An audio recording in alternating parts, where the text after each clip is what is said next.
Dāsa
Bhaktivedanta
Sri Bhaktivedanta Swami Prabhupada ki jai.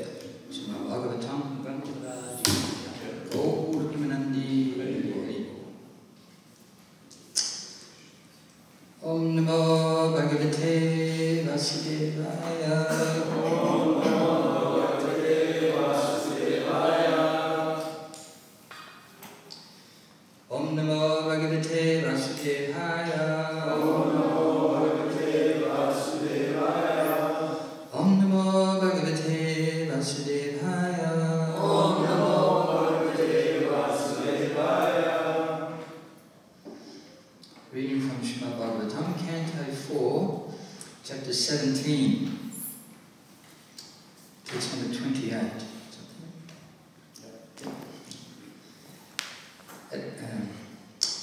Evam manyo mayim murtim kritantam eva vipratam prandata pranjali praha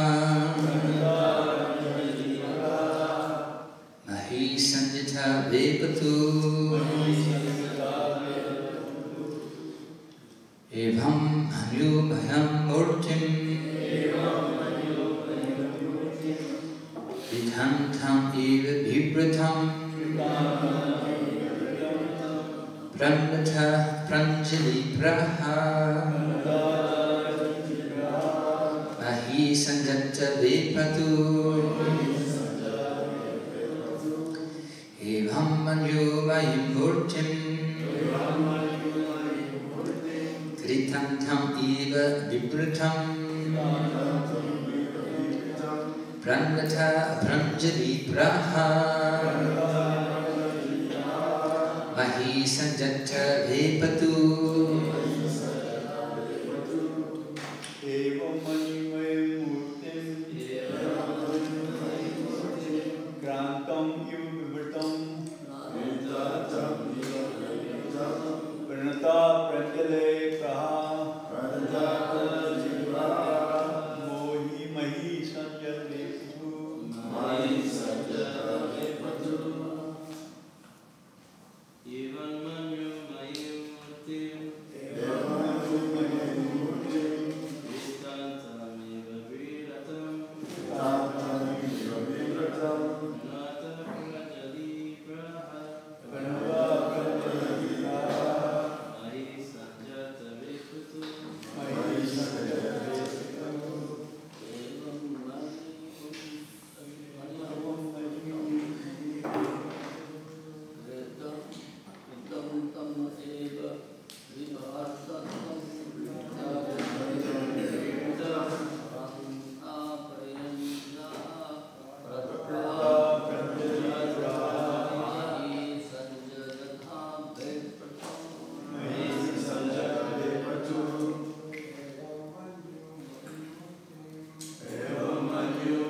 very much angry, murtim, form, krita antam, death personified, Yamaraj, Eva, like. Vibratam, possessing. Pranatam, surrendered. Pranjali, with folded hands. Praha, said.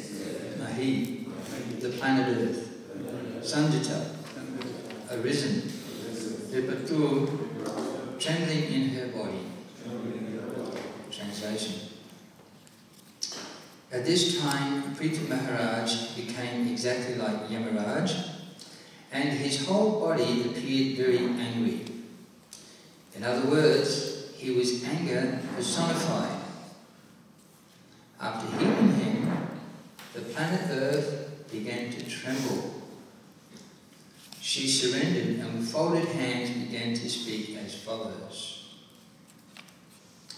Report by His Divine Grace A.C. Bhaktivedanta Swami Prabhupada.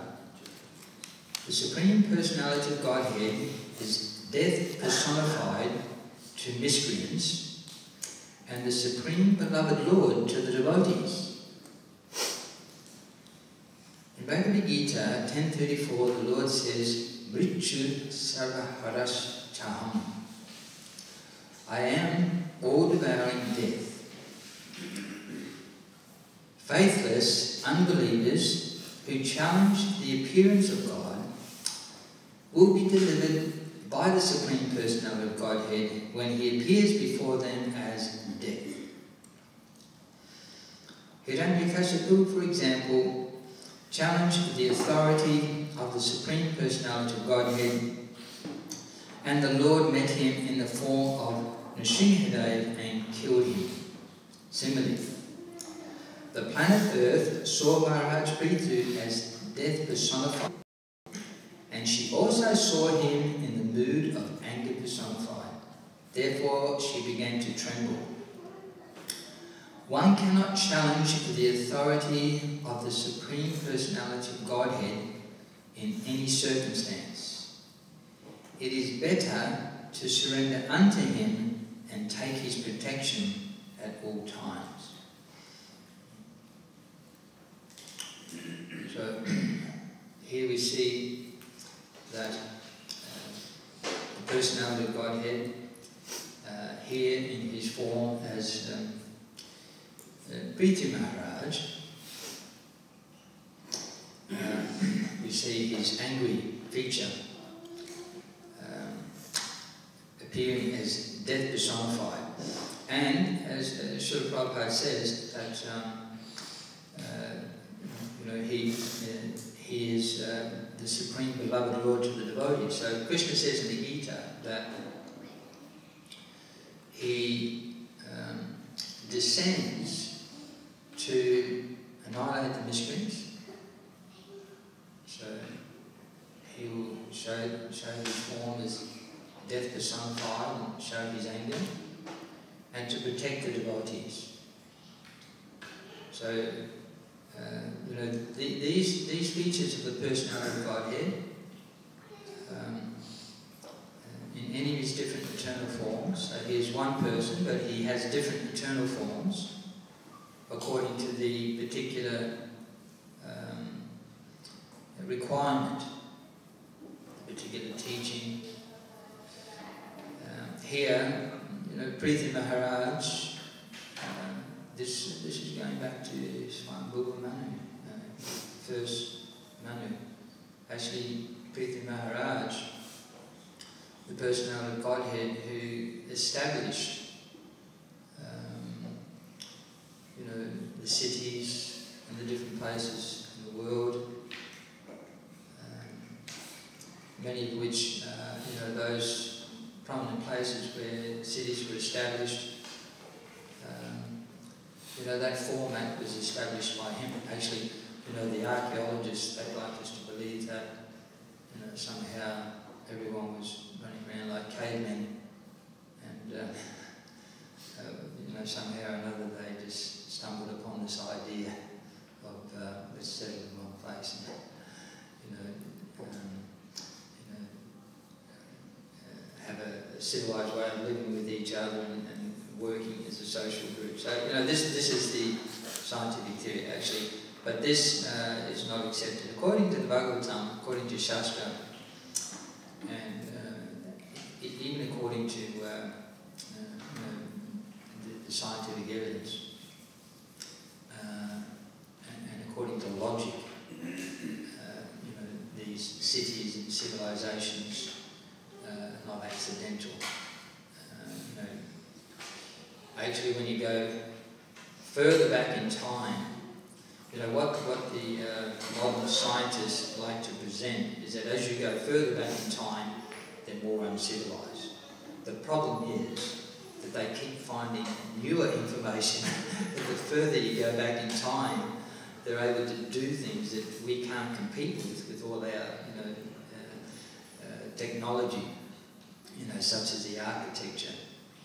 I met a person once who was about 90 years old.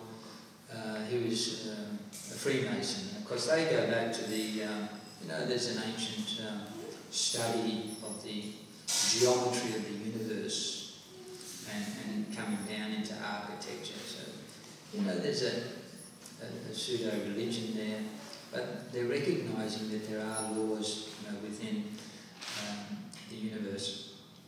And even Einstein, they've just discovered one letter, Einstein, who's, sees some compatibility between God, religion and science. That, these laws within the universe, they come down and they can be utilised in our architecture. And they were so, previously going way back into like the times of the Phoenicians, this game, who built the, I think they helped to build the temple of King David, like going way back in Jewish history, and their architecture, though the priest there, to be a priest, you also had to be an architect. Because any of the laws of the universe they understood to be God-given. So to be an architect, you actually, to be a priest, you also had to be an architect and an astrologer, an astronomer, all these different sciences combined. That was the proper state of being a priest in those early days, was that you actually utilised these sciences. And the problem is the further they go back into the past, they find that without technology, without iPhones, without computers, without calculators, almost forgot what they were, they've been sort of phased out. Without any of these things, their scientific understanding of the relationship between the universe and the earth was so wonderful that their architecture cannot be duplicated even today. And this person who's been an architect all his life, he said they just can't do it. He said they cannot get the same precision and degree as what they got back then. And they did this, they didn't have the big machine or anything, it was just science. See? So they teach us that the further you go back in civilized time, the more uncivilized they are. But actually, there's so much evidence to the complete contrary, that they're far more advanced. And that's what we accept. So, the Bhagavatam is not saying anything unscientific or something that cannot be verified by all the science that we have today. This Preeti Maharaj, he was an empowered personality of Godhead, and he established the relationship between mankind, civilization, and the production of the earth. So, but here, while he's trying to do that, the earth, who, for particular reasons known to herself, did not produce and therefore, circumstances had caused her, the earth personified, because there are personalities that rule over everything. That is part of the actual science, is to understand personalities, the controlling persons behind using the laws of the personality of Godhead to manifest this material world. So, just like an architect, the laws are there. They didn't create the laws of the universe or the laws of geometry. They just use them. So, there are personalities behind all the functions of the creations of the universe who utilize the laws created by the Supreme Lord to do their work. So Bhumi is one of those persons. And by utilizing those laws, there is production of sufficient produce from the earth to supply the needs of all living entities by the arrangement of the Lord. But she circumstantially decided to go against that. Now, of course, Prithvi Maharaj didn't accept that. That for whatever reason she was withholding, it was actually against the instructions of the personality of Godhead, and therefore it was sinful and incorrect. So, as my father used to say, two wrongs don't make a right. You heard that one?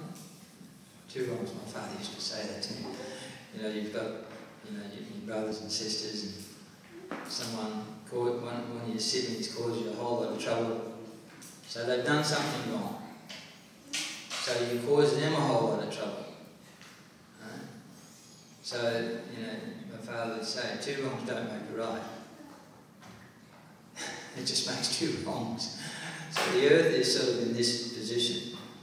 She's trying to correct something by doing something wrong, and he's not accepting that. So he's become very angry.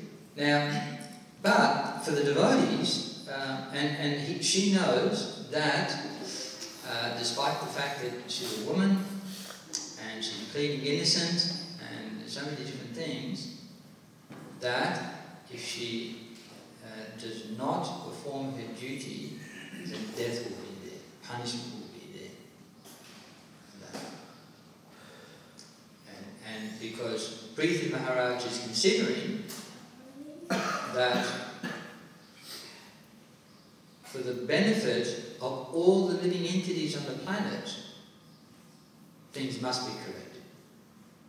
Somehow or another. If it has to be by punishment, but for the good of all living entities, one person may have to be punished.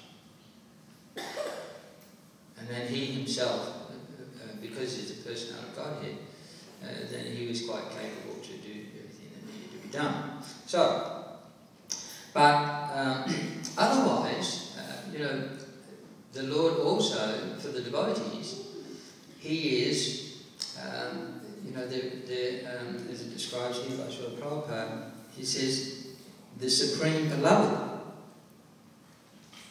So for the devotees, they don't see the personality of Godhead. They understand that he is death personified and fear personified for those who go against, challenge the authority of God. But they know for themselves, who are trying to be a humble servant, that he's their beloved Lord. And that science is unknown, throughout the world until Chaitanya Mahaprabhu appeared and taught that science to a degree that, by and large, predominantly was unknown even to very exalted devotees of the Lord. Generally, if you go back thousands and thousands of years, the great acharyas, they understood how the Lord is, many people say God is love, and that science of the nature of that loving quality and loving pastimes and loving character of the personality of Godhead, that is that rasa, science of rasa, or different tastes of love. one can love the personality of Godhead in a neutral way, or a passive way, where one is not so active but appreciating the wonderful nature of the personality of Godhead. One can be more active as the servant, doing some, interacting with different types of service, accepting the personality of Godhead as master. One can interact in a very friendly way, where one becomes more or less on an equal platform, because the nature of love is that, love can make one equal, even though one is a superior position, but because of the love, they want to enjoy equality. And generally, up until that platform, that was understood, or especially by the followers, but that was taught up to that point by the great acharyas. Many of the acharyas, they may have understood, higher than that, of course, but generally they didn't teach higher than that. And but above that is where one takes a superior position out of love for the personality of Godhead, even in a parental role or a senior role, because I think most parents know that if when you have children, the children are always accepting service from the parents, constantly. Because in previous times, that would go on until they get married. Now when you have children, it goes way beyond that. Generally they're still accepting service from the parents, basically way into their 30s, 40s and 50s. But, that role, therefore devotees, because they understand that, they actually want Krishna to love them in a parental role, because they want to serve Krishna. And above that, there is the Madhurya Ras, or conjugal love, where the devotee enjoys the personality of Godhead in a husband-wife relationship, like Sita Rama, Lakshmi Rama, the Queens of Dwarka. And above that, a variety of that conjugal love is where the personality of Godhead and his devotee enjoy that conjugal love as boyfriend and girlfriend. Of course, all of these rasas, different flavours of loving interaction, they're all equal. One is not better than another.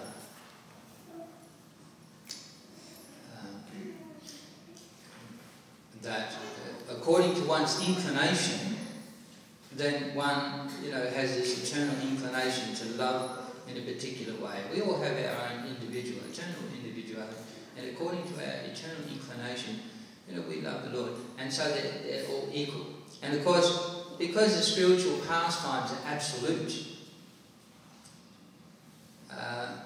then they're all enjoying that same eternal pastime. So the Lord is enjoying his conjugal pastimes, his loving relationships with his own spiritual energy. Vedini Shakti, personified as Śrīmati Radharani, is enjoying his loving relationships with his own spiritual energy. And the backdrop of those relationships is that beautiful Vrindavan Dham full of so many trees and varieties of birds and bees and so many nice fish and turtles. The water is serving the Lord in those conjugal pastimes. So when Krishna and the gopis they swim in the Jamuna River, or the different kunds, those waters are personalities who participate to make the Lord's loving pastimes just perfect. You imagine, you know, when we go down to the beach, we always have to wonder, is it too hot, is something going to bite us, you know, is it, we're going to get sunburned. Imagine you go down to the beach and, you know, the water becomes the perfect temperature that you want. If you need to cool down or warm up, the sand never blows in your eyes, just to make sure that you have a really nice time, not become agitated. The clouds will come and form a beautiful umbrella over your head, you know, if there's it gets a little too hot. There's sometimes beautiful breezes come from the flower, you know, plantations like this. In this way, you know, the pastimes are harmonious. So it's not as if anyone is more or less. Everyone is joining in equally and making everything just filled with variety. In this way, you know, there's no lesser. You know, everything is absolute. But comparatively, you know, they say higher because if you take the Madhurya Ras, so from Santa Ras, or that passive neutral relationship, if you add the quality of servitorship, and then for Dāsa Ras, servitorship, if you add the quality of friendship. So for each Ras, when you get to Madhurya Ras, all the qualities of the previous Rasas are there as well. That's why it's said comparatively, you know, higher. But this, you know, friendship, boyfriend-girlfriend, which is considered the highest, in the material world, it is the lowest. Because this material world is described in the Bhagavad Gita to be a reflection of the spiritual world. So it's described like a banyan tree. And the roots are upward and the branches are going downward. So the roots are upward because actually, you know, it is a reflection of the spiritual reality. But that which is the highest summit of enjoyment for all the residents of the spiritual world, the conjugal pastimes of Śrīmati Radharani and Shri Krishna, that is, when in the material world that is reflected, that is then down at the bottom. It's the most abominable to imitate that. Here we see that Bhumi is challenging the personality of Godhead. Preeti. Very dangerous position. What's more dangerous is our tendency to imitate and compete with Krishna. That we will be the enjoyer of the loving conjugal pastimes that are there in the spiritual world. We will enjoy that. And it is such a, what do you say, a perverted pastime in this world, is very sinful. And of course, what happens in this world when people imitate that, what happens is that we get so many unwanted children, and there's a breakdown of family structure. There's a breakdown of society. When you have unwanted children, breakdown of families, breakdown of societies, you get breakdown of civilizations, you get wars, you get crime, you get vandalism. So the result of people running around this world trying to imitate the personality of Godhead in, you know, free, friendly, loving relationships, no responsibility, to satisfying lust and greed, and then the anger when those things are frustrated, creates a web of sinful activity and karmic reaction. And so there is nothing more, as Krishna describes in the Bhagavad Gita, Arjuna says, what is it that we're forced to perform, sinful activities in this world, even unwillingly? He says, lust, oh Arjuna. Because no one is forcing you to do this. It's coming from within, this desire to,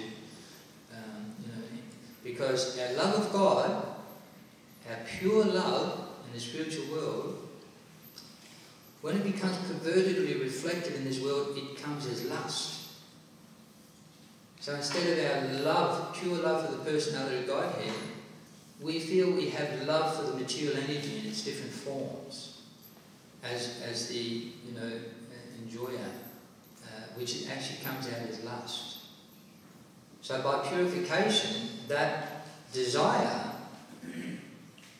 that can actually be transformed back into love of God. We have to be attached to something. If we're attached to this material energy, our love will transform into lust. And if we attach to the spiritual energy, our love will that lust will transform back into its spiritual quality of love for God. So here, these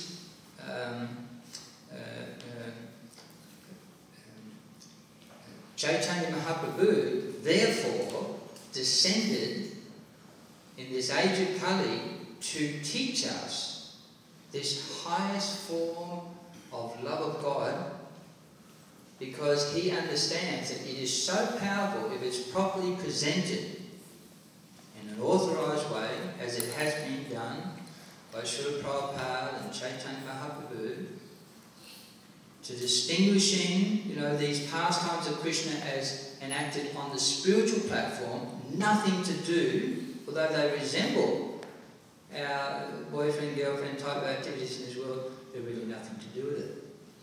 If they're presented in the right way, it will actually, hearing those pastimes from authorized sources, will actually, the lust and the greed and all those things in the heart will vanish.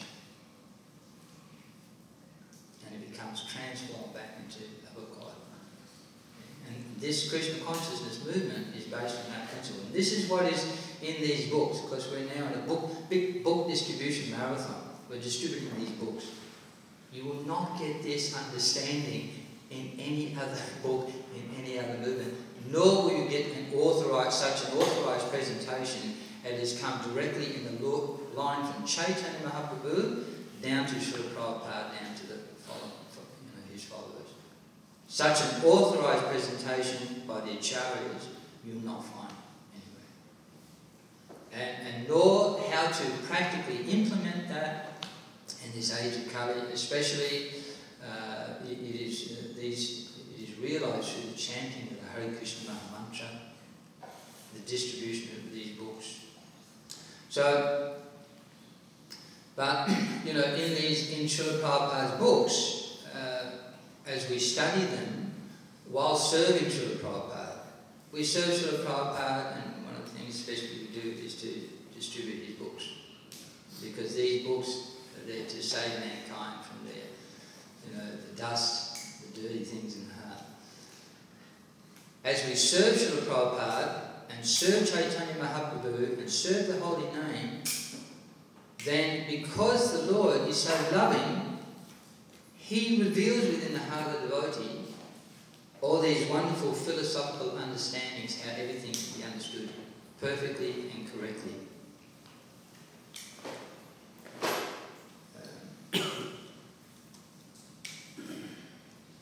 We understand from the Chaitanya Charitamrita and from Śrīmad Bhāgavatam, it's described in Śrīmad Bhāgavatam that when Krishna appeared 5,000 years ago, and you see many cowherd boys, they were playing with Krishna and they were enjoying this transcendental bliss. And Sukadeva Goswami describes that these boys, how fortunate they are.